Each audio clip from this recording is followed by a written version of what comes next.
안녕하세요. 결혼을 앞두고 있던 31살 여자입니다. 정말 너무 속상하고 힘이 드네요. 제가 대학생이 될 무렵 일찍 아버지를 여의었어요. 급작스러운 사고이기는 했는데 아버지 이름으로 되어 있는 아파트도 두 채나 있었고 미리 준비해두신 보험 덕분에 아버지가 없어도 살아가는 데는 큰 문제가 없었어요. 온 가족이 아버지를 먼저 보냈다는 사실에 처음에는 다들 많이 힘들어했지만 산 사람은 살아야지 않겠냐며 이내 곧 털어내고 일어날 수 있었어요. 저도 제 남동생도 어린 마음에 아버지가 돌아가신 그때의 상황이 너무 힘들었지만 우리가 힘들어한다면 제일 힘들어할 사람은 우리 어머니라는 생각에 같이 힘들게 이겨냈습니다. 그렇게 시간은 지나고 저도 대학을 졸업해 취직을 하게 되었고 남자친구를 만나 결혼을 준비하고 있었습니다.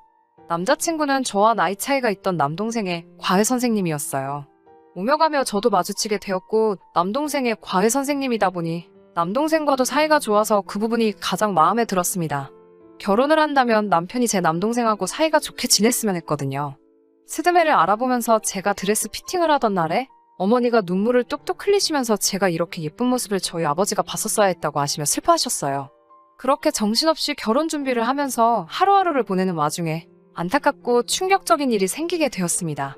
친구들하고 놀러 나가셨던 우리 어머니가 고속도로에서 교통사고가 크게 나게 되었고 그걸로 입원해 계시다가 결국 교통사고로 돌아가시게 되었습니다. 난데없이 저와 제 남동생은 고아가 되어버렸어요. 얼마 안 있어 올릴 제 결혼식을 엄청 기대하셨는데 아버지가 제 드레스 입은 모습을 못 보는 게 아쉽다고 하시던 어머니마저 떠나보내게 되니 모든 게 허무하더라고요. 장례식장에서 멍하니 천장만 바라보고 있었어요. 정말 무슨 생각으로 앉아있나 싶더라고요. 한참 정신을 못 차리고 있는 와중에 제 남동생이 저한테 제 전화기를 건넸어요. 시어머니 되실 분의 전화라고. 제 전화기가 아까 전부터 계속 울렸다고 말하면서 전화기를 제 눈앞으로 들이밀더라고요. 경황은 없었지만 이제 내 가족이 되실 분이니 계속해서 터져나오는 울음을 참으며 전화기를 붙잡고 전화를 받았지요. 시어머니는 심심한 위로의 말씀을 건네주셨고 저도 감사히 위로를 받았습니다. 그리고 다음 날에도 시어머니는 제게 전화를 주셨습니다. 그런데 이번에는 저를 걱정해서 위로해주는 말씀이 아니라 다른 말을 하시더라고요.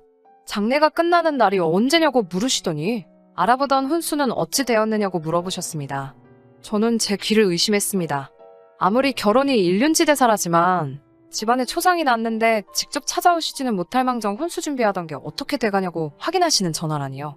어이가 없었지만 그 질문에 화를 내거나 대답도 할 틈도 없었습니다. 저도 경황이 너무 없었거든요. 나중에 전화드리겠다 말하고 그냥 전화를 끊었습니다. 저는 동생과 둘이서 어머니의 상을 치러내야 했고 이제 저는 결혼을 한다지만 부모님 두 분 다 보내고 저 혼자 남은 이 기분을 어찌 감추고 살아야 하나 싶어 앞이 막막하더라고요. 그리고 아직 대학교도 졸업하지 못한 남동생을 보니 한숨이 푹푹 나오더라고요. 마지막으로 엄마를 보낼 때에는 울다가 숨이 넘어가 실신 직전까지 가게 되었습니다. 모든 게 끝나고 온 가족이 같이 살던 집에 돌아오니 집안 곳곳이 전부 어머니의 흔적들로 가득했어요.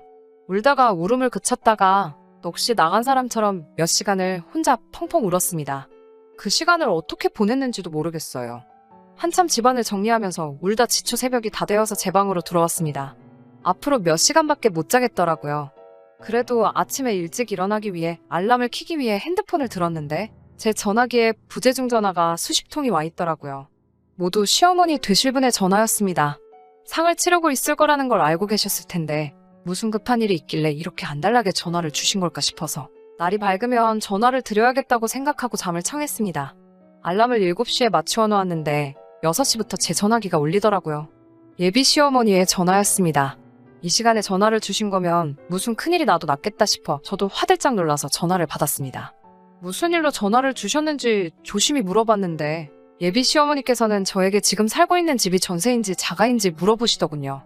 자가라고 대답을 드렸더니 그렇냐고 하시면서 이번에는 아파트가 몇 평인지 물어보셨어요. 32평형이라고 대답을 드리니 이번에는 그 집을 누가 상속받게 돼 있냐고 물으십니다.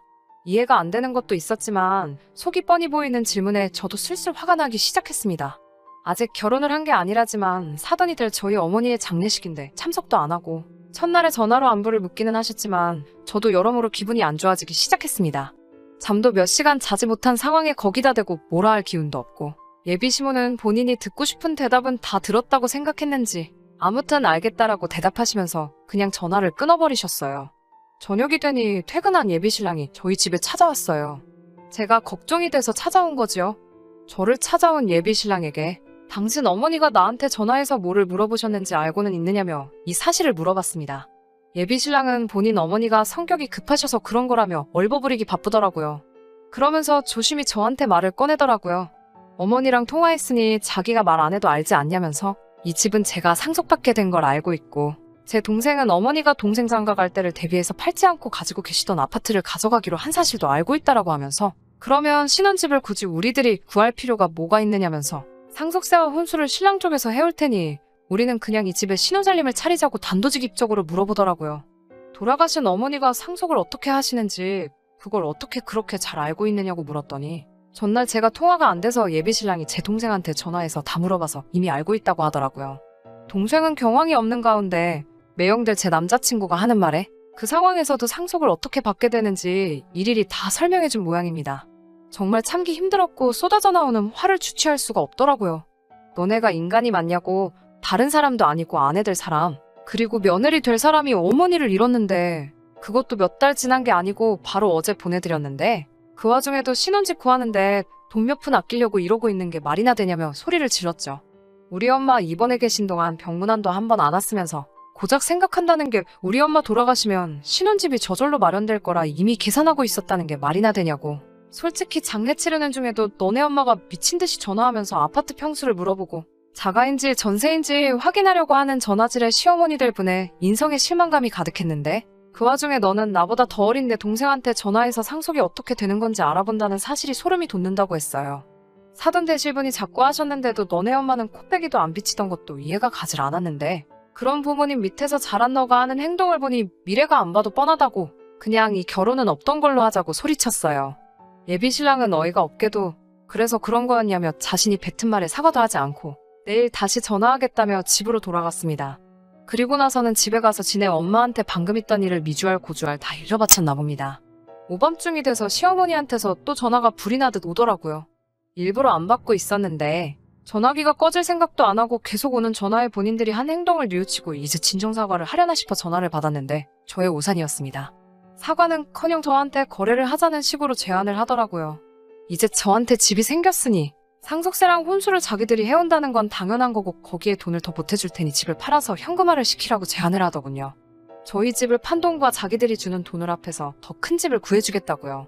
예비 신랑이 더 큰 집을 구해주겠다고 하는 말을 빼먹었다고 그런 뜻이 아니었다고 오해하지 말라고 설명을 하는데 제 눈에는 그 두 사람이 인두겁을 쓴 하찮은 미물로밖에 보이지 않더라고요. 그 말이나 이 말이나 다를 게 뭔지 본인들이 진짜 잘못한 게 무엇인지는 끝까지 알지도 못하고 뚫린 입이라고 더 큰 집에 살게 될 테니 저한테 이득이라는 식으로 고집 좀 그만 부리라고 말하는 꼬라지를 보아하니 더 안 봐도 알겠더라고요. 상속받으면서 생길 세금이 앞으로 우리 결혼하고 나서 절약하게 될 돈이 문제가 아니고 앞으로 저한테 무슨 일이 일어난다고 한들 그 집구석에서 제가 받을 대우가 눈에 안 봐도 뻔했어요. 게다가 이제 부모님도 안 계시니 제가 시댁에 매여 살 거라고 생각하신 건지 저를 아주 만만히도 본 것 같습니다. 그 사람들한테는 지네 가족이 최우선이고 그 다음이 돈, 그리고 그 다음이 저라는 생각밖에 들지 않았습니다. 더 할 말이 없다고 해도 자꾸만 다시 생각해보라고 강요하는 말에 저는 그렇다면 내일 직접 얼굴을 보고 이야기하자고 말하고 전화를 끊었습니다. 그리고 저는 다음날 친척들을 전부 다 저희 집으로 불렀습니다. 만나기로 1시간보다 일찍 친척들을 소집을 했고 신발을 숨기고 전부 방에 들어가서 기다려 달라고 했어요. 친척들은 설마 사람들이 그러겠냐고 제 말을 믿지 않고 오히려 제가 어머니가 돌아가신 일로 마음의 상처가 커서 결혼을 뒤집으려고 하는 건가 하고 생각을 했거든요. 이윽고 두 사람이 도착을 했지요. 제 말을 믿지 않는 친척들에게 제가 거짓말을 하는 게 아니라고 직접 들어보면 알 거라고 말하고 그냥 방 안에 있으면서 두 사람이 어떤 식으로 나오는지 듣기만 하라고 말하고 저 혼자 거실에 나와서 두 사람을 맞아 대화를 시작했습니다. 두 사람은 역시 저에게 사과를 하러 온 것이 아니었습니다. 여전히 어머니가 남겨준 집을 가지고 결혼 비용을 아끼기 위해 저에게 사탕발림을 하러 온 것이었어요. 저는 두 사람의 행동이 너무했다는 식으로 일관하고 쉽게 마음을 열려고 하지 않았습니다. 시어머니는 죽은 사람은 죽은 사람이고 산 사람들은 살아야 하지 않겠냐면서 제가 손해볼 것도 없는데 뭐가 문제냐고 점점 화를 내기 시작했어요. 그러고 나서는 하는 말이 이제 저는 고아나 마찬가지고 혼주석을 비워둔 채로 결혼식을 올린다는 사실이 아주 결혼식에 참석한 사람들에게 보여주기 부끄러워 죽겠지만 그런 와중에도 저를 며느리로서 받아주려고 하니 오히려 제가 시댁에 고마움을 느껴서 알아서 먼저 그 제안에 따라야 한다고 하더라고요.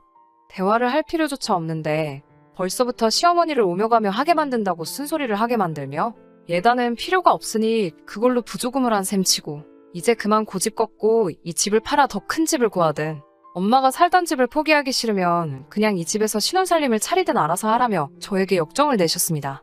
그 말이 끝나기가 무섭게 방 안에서 저희 친척들이 우르르 나왔어요. 특히 저와 결혼할 예비신랑을 특히 더 마음에 들어하던 삼촌과 그를 친형처럼 따르던 제 동생의 표정은 실망감에 심하게 일그러져 있었습니다. 방 안에서 사람들이 몰려 나오니 두 사람은 당황해서 아까까지 신나게 떠들던 그 입을 꿈쩍도 하지 못하더라고요. 끝까지 본인들이 무슨 잘못을 했는지 깨닫지 못하고 결혼할 상대, 며느리 될 사람한테 이런 짓을 하는 게 사람이 맞냐면서 사회생활을 처음부터 다시 배워야겠다고 몰아갔습니다. 세상천지에 사돈상 치르는데 재산이 어찌 되었냐고 묻는 사람이 어딨겠냐며 공감 능력도 터무니없이 부족하고 사람 알기를 우습게 아는 집안에는 이제는 제가 시집을 가겠다고 우겨도 보낼 생각이 없다며 두 사람 보고 이제 제 근처에는 얼씬도 하지 말라고 앞으로 제 앞에 다시 한번 나타난다면 그땐 재미없을 줄 알라며 한 소리를 했습니다. 두 사람은 결국 포기하고 돌아갔고 그 뒤로도 정말 후환이 무서운지 아무 연락도 없습니다. 잠시나마 진심 어린 사과를 하지 않을까 기대한 제가 정말 바보 같습니다. 처음부터 이런 낌새를 알았더라면 좋았을 테지만 그래도 지금이라도 알게 되었으니 다행이라고 생각합니다. 이런 쓰레기 같은 집구석에 시집가지 말라는 엄마의 선물이라고 생각하라지만 돌아가신 어머니를 생각하면 고작 이런 걸로 어머니와 바꿔야 했냐는 생각이 들며 처음부터 눈치채지 못한 제 자신이 너무 원망스럽네요. 가끔씩 동생한테 연락을 시도해본다고 하는데 동생도 화가 풀리지 않아서 연락을 받고 있지는 않다고 하네요. 전화를 받아서 욕짓거리라도 한 답을 해주고 싶지만 그동안의 정이 있으니 거기까지는 하지 않겠다고 합니다. 어떻게든 그 집구석하고 두 번 다시 엮이지 않고 저도 이 아픔을 털어내고 새 출발을 하는 게 돌아가신 어머니 아버지를 위해 그리고 저를 위해서도 가장 좋은 결정이라고 생각하고 저도 하루빨리 마음 추스르고 새로운 시작을 위해 노력해야 할 것 같습니다.